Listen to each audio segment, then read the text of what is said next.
All right. Well, I made Charlie his own video. He deserved his own video because he's very upset. And when people are very upset, I mean, they deserve to be heard.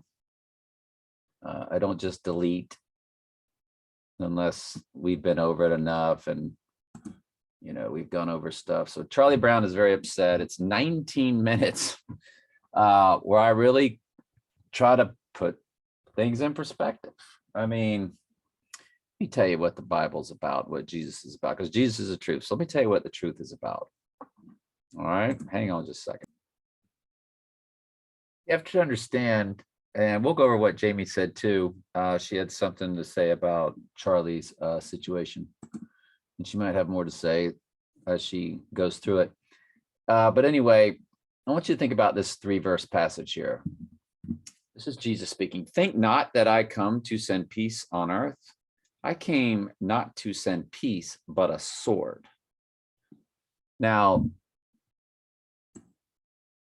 what is that sword about? Sharper than any two-edged sword. We're going to get to that. Just remember that one.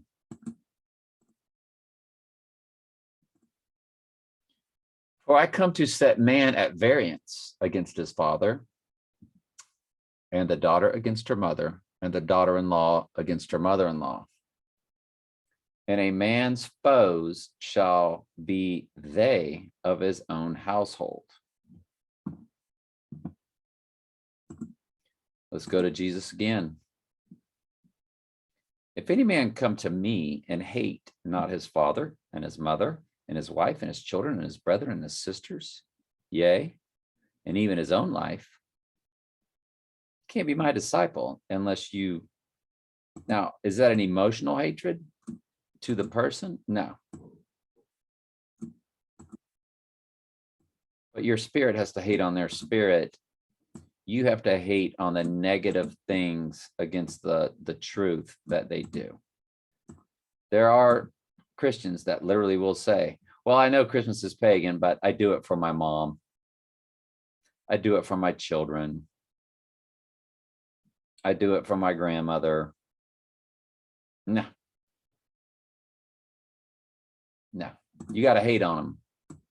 You got to say, I'm not taking part in the pagan celebration. I love you, but I'm not taking part in the pagan celebration. I love you enough to tell you the truth. That's hating on them in the regards of what that's meant, in the spirit of what that's about. So I come to set man at variance against his father. I'm not coming over during Christmas. I don't celebrate Christmas. Let's go to the final one I've got for you. For the word of God is quick and powerful and sharper than any two-edged sword, piercing even to the dividing asunder of soul and spirit, and to the joints and marrow, and is a discerner of the thoughts and intents of the heart. So that was what I was getting to with Charlie's. It just didn't seem like his heart was in it. Did it to y'all? Just didn't seem like his heart was there to study. He just scoffed and went away. Now, Jamie came in and said he might have been thinking of this verse, talking about a few people, a small people.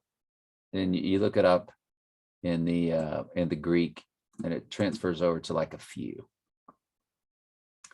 And lo and behold, it's that king of the north, king of the south, which I tell you all when I go through that study from Daniel 1 through my Daniel 4 studies, and I will again when I do the Daniel 5 studies.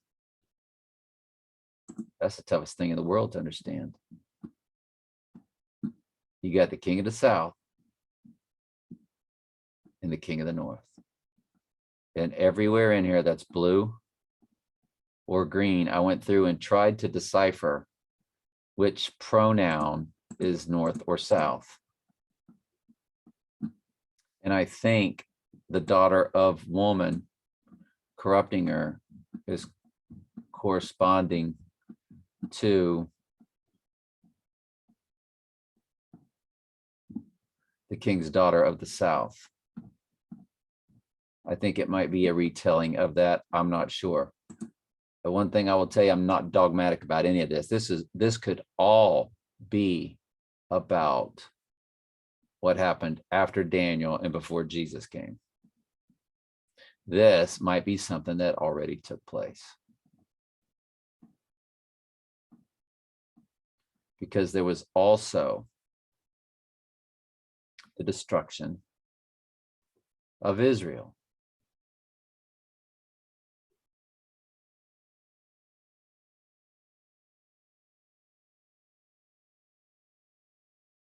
But I think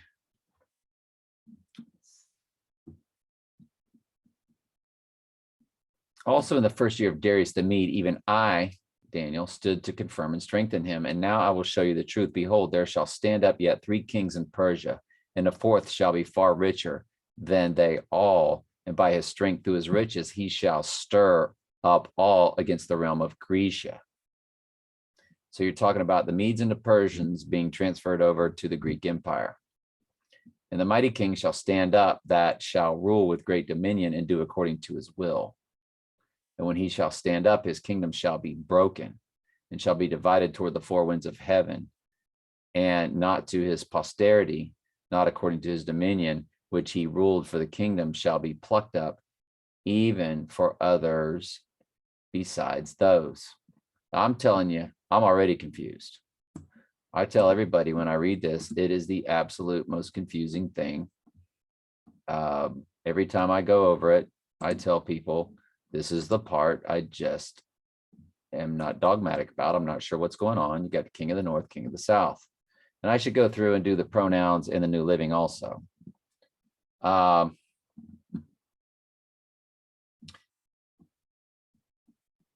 have been standing beside Michael to support and strengthen him since the first year of his reign of Darius the Mede. Now, then, I will reveal to you the truth. 3 more Persian kings will reign. Now, this is all about what Jamie is saying he could be talking about, and why I would tell you, if I was Charlie Brown, I wouldn't be trying to get any Antichrist truth out of Daniel 11:23 for a myriad of reasons.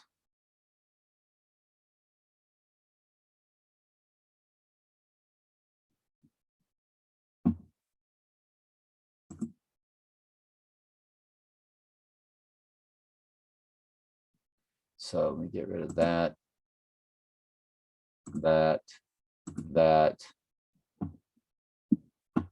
Did we ever get a thumbnail?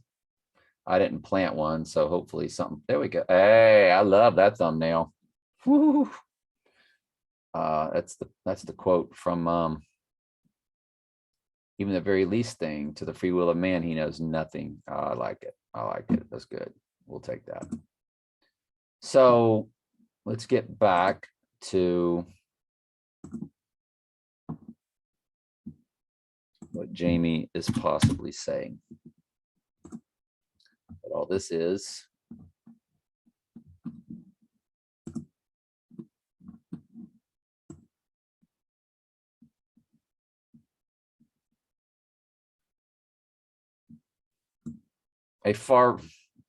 Three more Persian kings will reign, to be succeeded by a 4th, far richer than the others. He will use his wealth to stir up everyone to fight against the kingdom of Greece. And we know that you had the Babylonians, and then came the Medes and the Persians, then came the Grecian Empire, then came the Roman Empire. Then a mighty king will rise to power, who will rule with a great authority and accomplish everything he sets out to do. But at the height of his power, his kingdom will be broken apart and divided into 4 parts. It will not be ruled by the king's descendants, nor will the kingdom hold the authority it once had, for his empire will be uprooted and given to others. The king of the south will increase in power. So now it starts to get into the king of the south. It doesn't tell you who they are, what they are, or anything.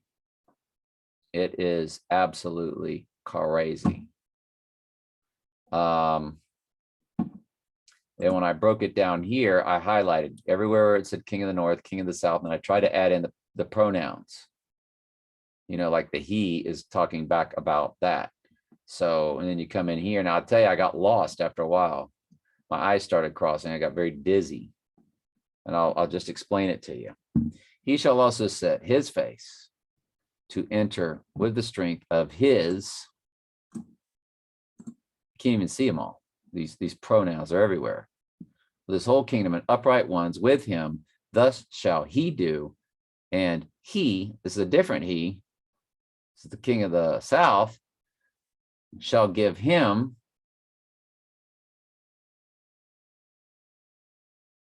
the king of the north, the daughter of the king of the south, of woman, corrupting her, the king's daughter of the south. I believe that it's the same here. Might be a totally different daughter situation. I don't know. But she, all these pronouns, you read through this, if you can follow this,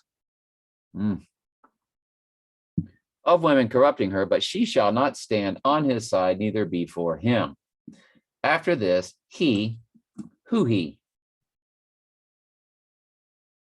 More than likely, Green, king of the north, shall turn his face into the isles and shall take away many, but a prince for his own. Okay, the his is a prince. So it's a different pronoun for something totally different. Of his own behalf shall cause the reproach offered by him, pronoun, not telling us who or what's going on, to cease. Without his own reproach, he shall cause it to turn upon him. Then he shall turn his face toward the fort of his own land, but he shall stumble and fall and not be found. It's all the same person. He shall turn his face toward the fort of his own land, but he shall stumble and fall and not be found. But I don't know if that's king of the north or king of the south. It lost me because they quit saying king of the north, king of the south. Set it all the way up here, then started coming through all of this. I followed the best I could and then got lost.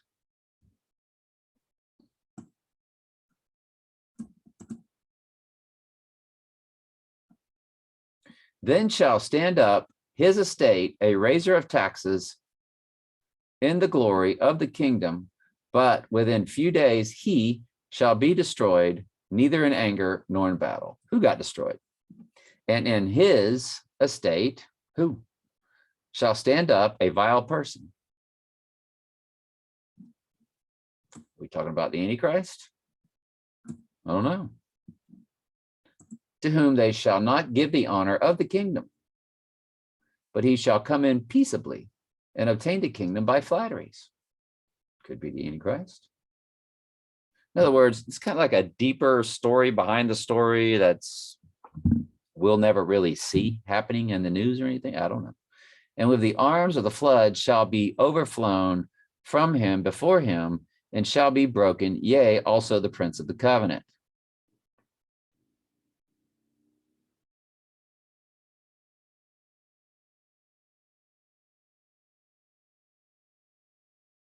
That's very difficult to understand there. What are they trying to say in the New Living? Not that you can trust it, as I proved to you in the previous video. Before him, great armies will be swept away, including a covenant prince. A covenant prince. Who is the covenant prince of Daniel 11?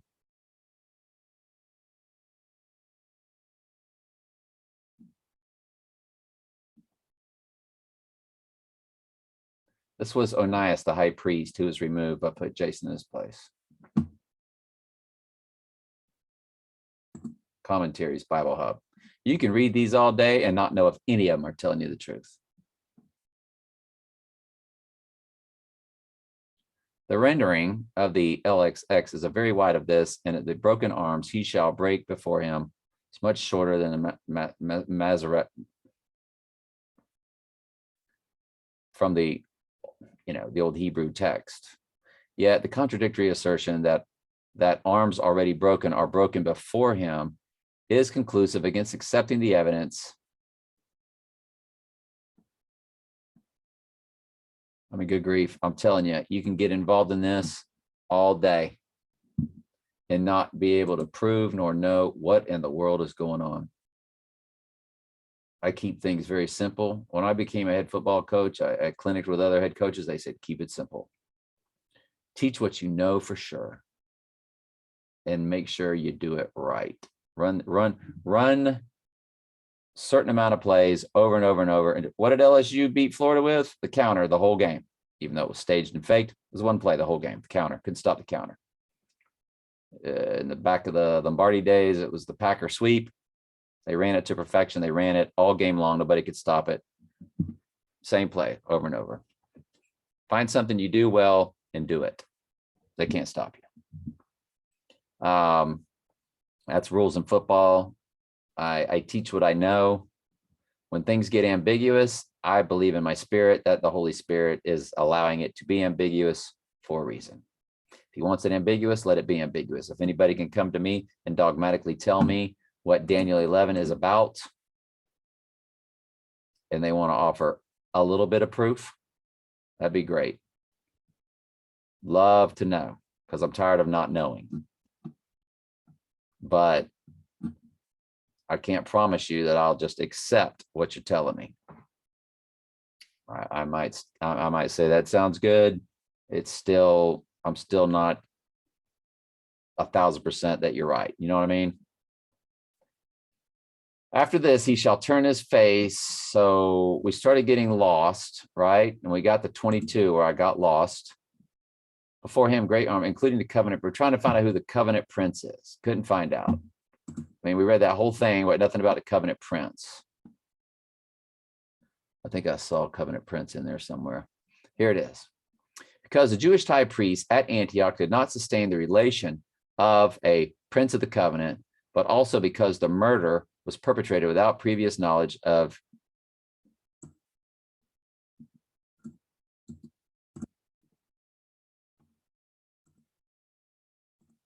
who's he talking about?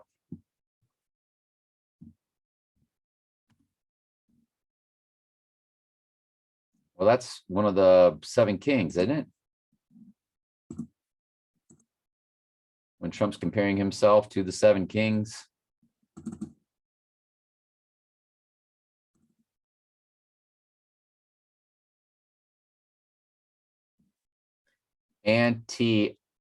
Antiochus IV Epiphanes.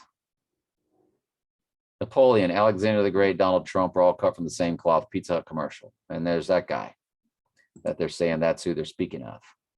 So like I told you, it goes back to potentially the Grecian Empire. Well, that's what I'm telling you. Let's go back to what Jamie's saying.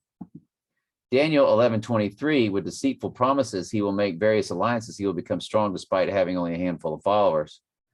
You can't sit there and be sure that that's the Antichrist, that that's Trump, or whoever Charlie Brown would say the Antichrist is. I mean, this could be talking about, we just don't know. This is the most vaguest thing, in my opinion, of the entire Bible, is Daniel 11. Shall be broken, yea, also the prince of the covenant. Okay. Whoever or whatever that is. And after the league made with him, he shall work deceitfully. For he shall come up and shall become strong with a small people. Who? He shall peacefully even upon the fattest places of the province, and he shall do that which his fathers have not done, nor his fathers' fathers. He shall scatter among the prey and spoil and riches, yea, and he shall forecast his devices against the strongholds for a time, and he shall stir up his power and his courage against the king of the south. Again, I was able to start color coding because we got king of the north, king of the south back in here again. With a great army, and the king of the south shall be stirred up to battle. And I've done this before, but let's do it again. Who is the king of the north in Daniel 11? Is anybody going to give us a straight answer? Who is the king of the south in Daniel 11?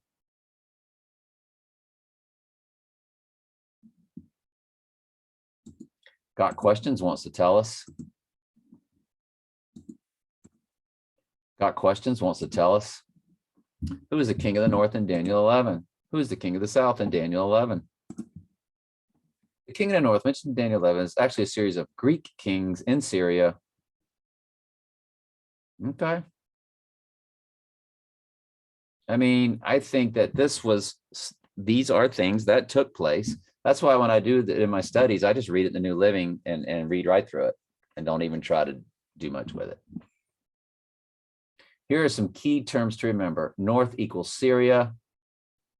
The Seleucid dynasty, which included several kings with the name Antiochus, which did correspond with what the other guy said. South, Egypt, the Ptolemaic dynasty. So one of them,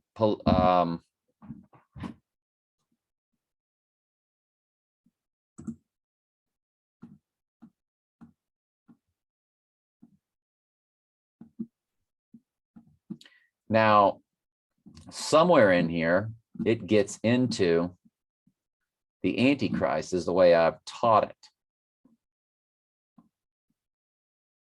But this could actually be, and I'll tell you why. See where it says even to the time of the end? What's the end times?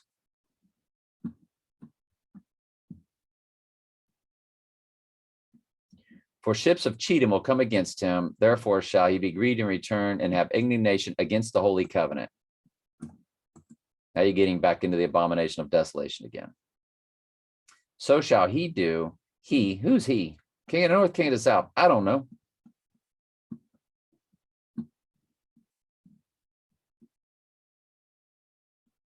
I think I've got a king of the north highlighted here. Yeah, I went in there and did that because I'm just not sure.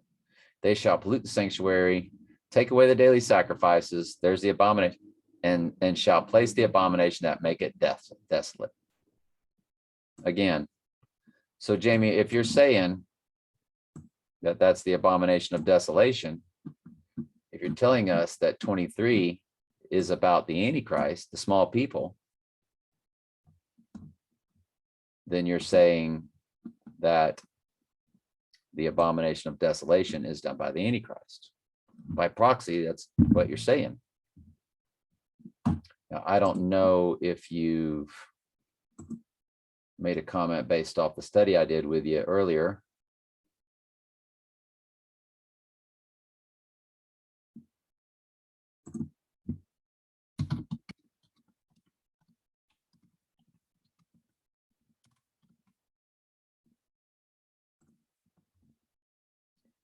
So when I teach it, I tell people that I think the first half is about the old days and it starts to morph into and transition into the Antichrist in the last days. Where does that happen?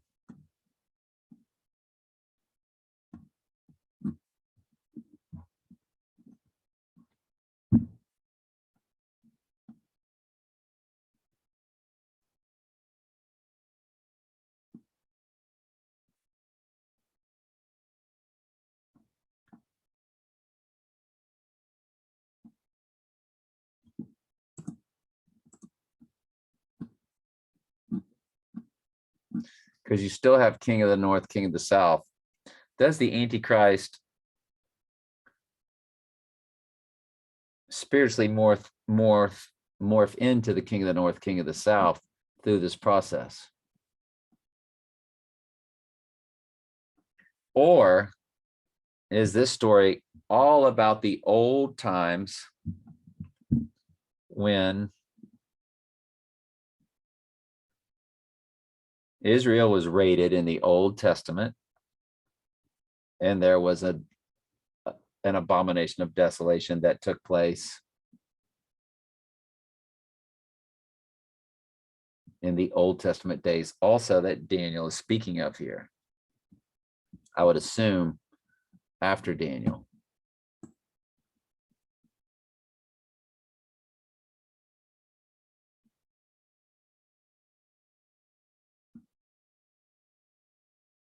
No, because it says in the last days, don't forget that, even to the time of the end, because of the time he had appointed.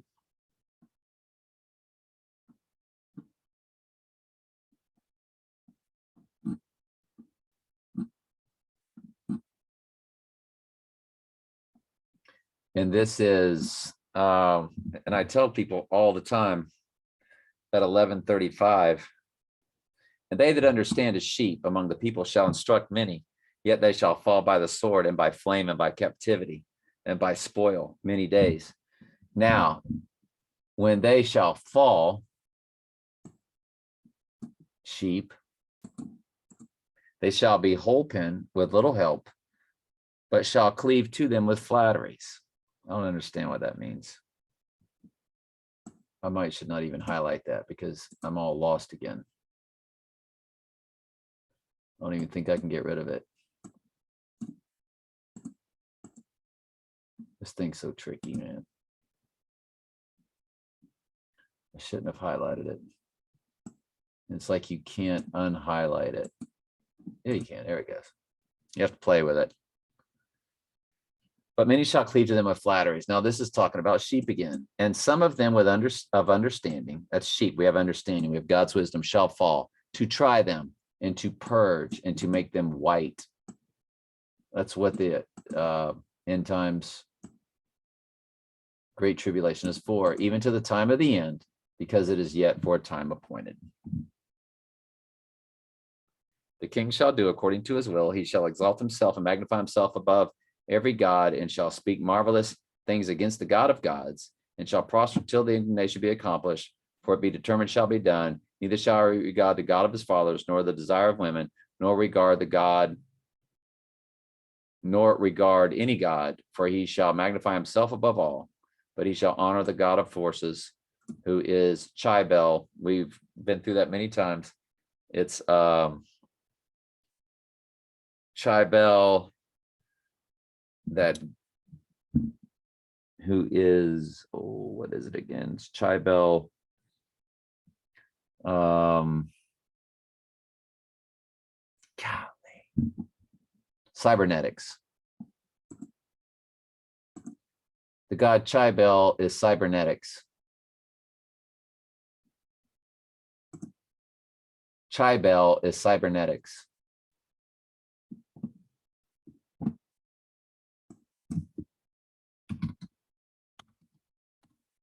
I spelled it wrong, but Cybel is cybernetics. There you go.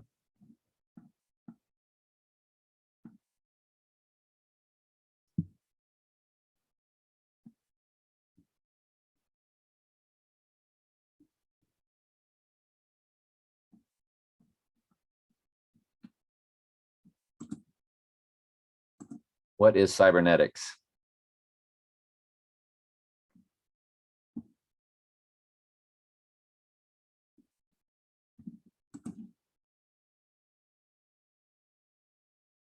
It's mixing man and machinery.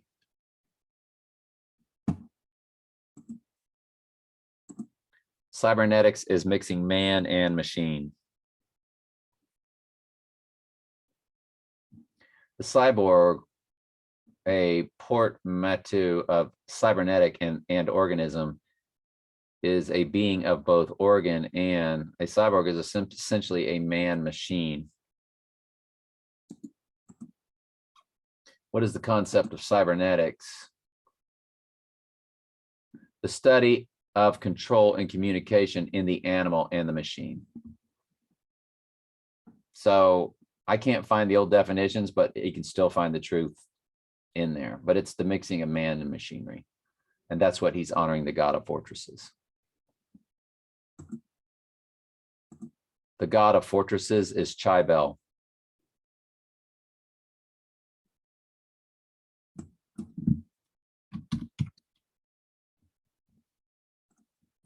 The God of fortresses is Chibel.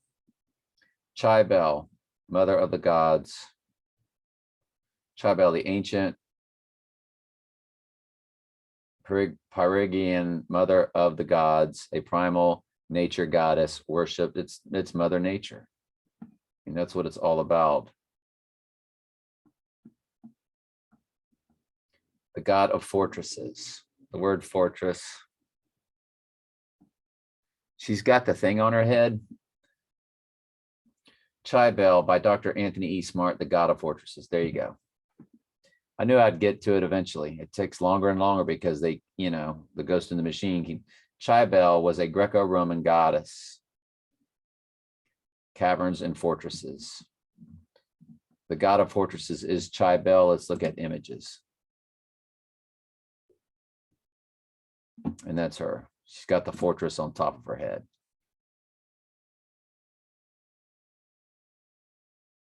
So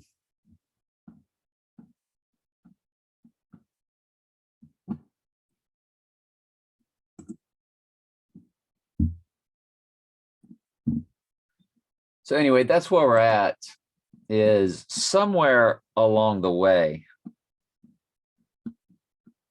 whatever you're telling me, if somebody is going to come to me with me knowing everything that the Bible says about the Antichrist, okay?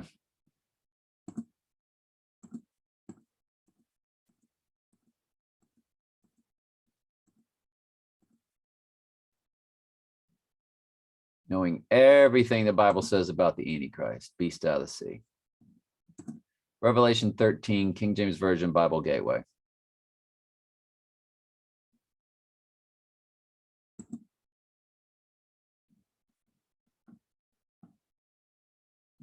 One of his heads were wounded to death, and his deadly wound was healed, and all the world wondered after the beast.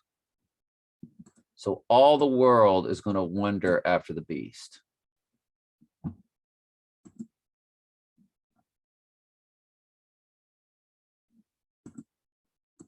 And we're going to say, he shall come up and shall become strong with a small people, with a few people.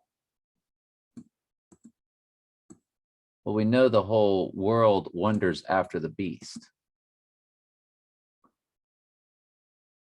because his deadly wound is healed. All they're waiting on is Trump to get the deadly wound. Now, if Trump dies tomorrow of a heart attack, then we throw it out. But I'm going to bet you Trump doesn't die of a heart attack.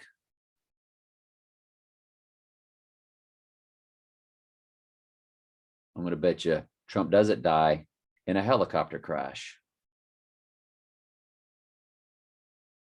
I'm going to bet you that it's shown Trump to allegedly die with a right eye wound and a massive arm injury.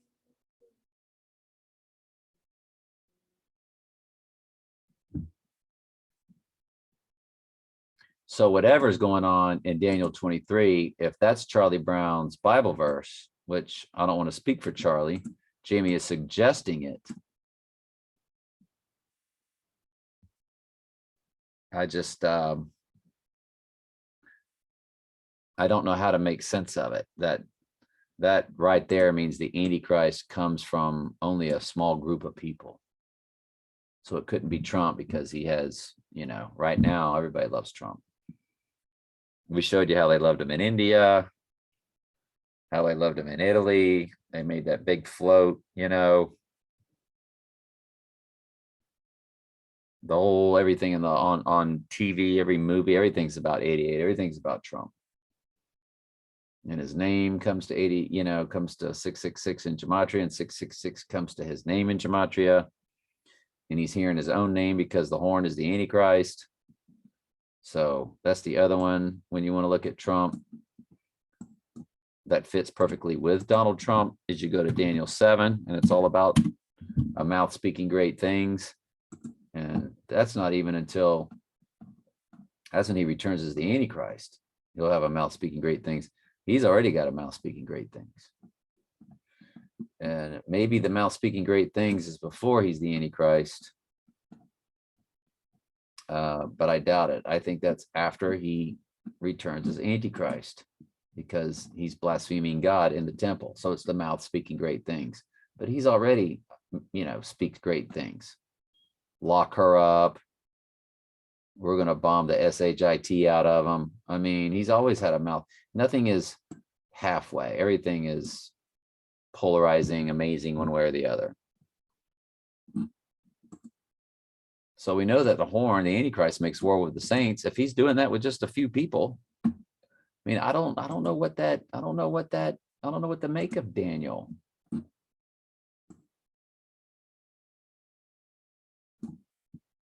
11:23. I don't know what to make of it.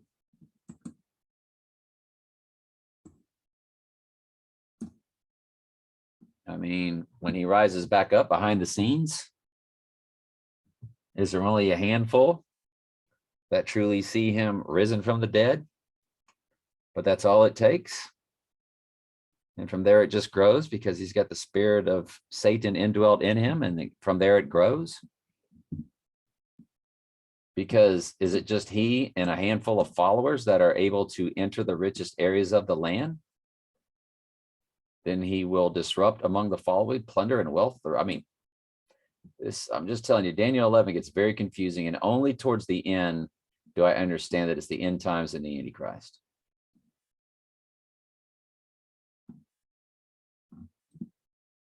Because it literally speaks to the time of the end.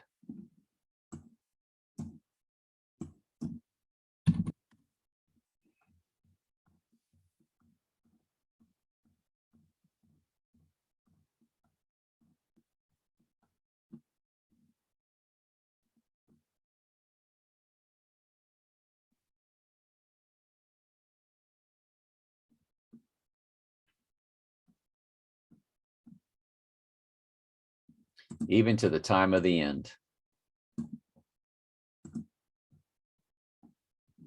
I had it highlighted, even to the time of the end. Got it in purple and red in both of them. Okay. The king will do as he pleases. Exalting him and claiming to be greater than every god and blaspheming the God of gods, he will succeed, but only until the time of the wrath is completed. God's wrath, for what has been determined, will surely take place because God's already declared the end from the beginning, so it's going to happen. He'll have no respect for the gods of his ancestors or any god loved by, or for the god loved by women,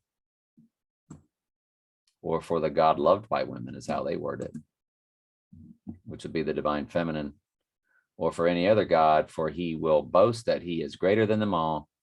Instead of these, he will worship the God of fortresses, the God his ancestors never knew, which is the ghost in the machine, which is basically Mother Nature, Gaia in the technology, which they showed you through that video game. Babylon Watch, I believe it was, and his other YouTube site. I can't remember what it is.